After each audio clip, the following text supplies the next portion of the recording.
அண்மை செய்தி. பொன்மனச் செம்மல் புரட்சித் தலைவர் பாரத ரத்னா டாக்டர் எம்ஜிஆரின் 109வது பிறந்த நாளில் அதிமுக பொதுச் செயலாளர் எடப்பாடி கே பழனிசாமி அறிக்கை வெளியிட்டுள்ளார். அதில் பொன்மனச் செம்மல் புரட்சித் தலைவர் பாரத ரத்னா டாக்டர் எம்ஜிஆர் அவர்களின் 109வது பிறந்த நாள் எங்கள் தங்கத்தின் பிறந்த நாள், மாபெரும் மக்கள் பேரியக்கத்தை உருவாக்கிய மக்கள் திலகத்தின் பிறந்த நாள் என்று குறிப்பிட்டுள்ளார்.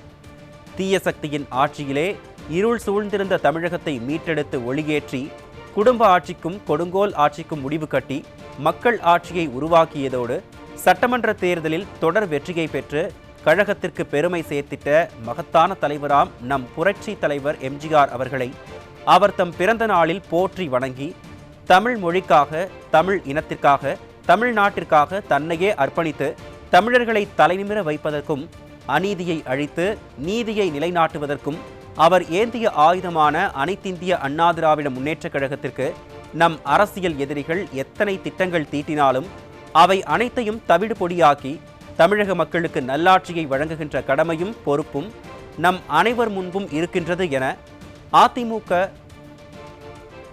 ரத்தத்தின் ரத்தங்களுக்கு அதிமுக பொதுச் செயலாளர் தெரிவித்துள்ளார். அந்த பயணத்தில் கழக உடன்பிறப்புகள் ஒவ்வொருடைய உழைப்பும் ஆர்வமும் மிகவும் இன்றியமையாததாகும். உங்கள் முயற்சிகள் அனைத்திற்கும் என்றென்றும் நான் உறுதுணையாக இருப்பேன்.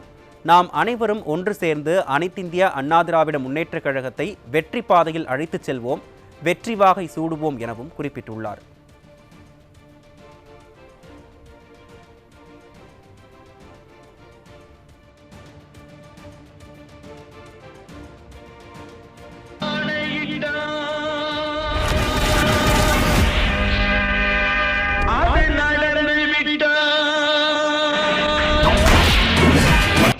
மகேசன் தீர்ப்பு என்றார் அமர் அண்ணா அவர்கள்.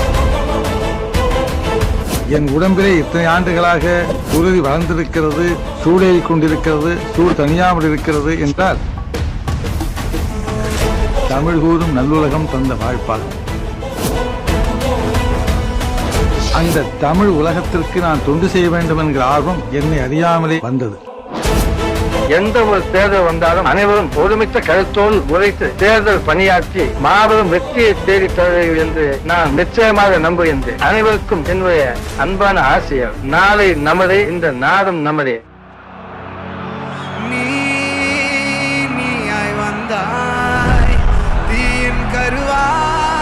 புரட்சி தலைவர் என்ற ஒரு மாபெரும் சக்தி தமிழ்நாட்டில் தோன்றியிருக்காவிட்டால் தமிழ்நாட்டின் நிலைமை நிற்கதியாயிருக்கிறது.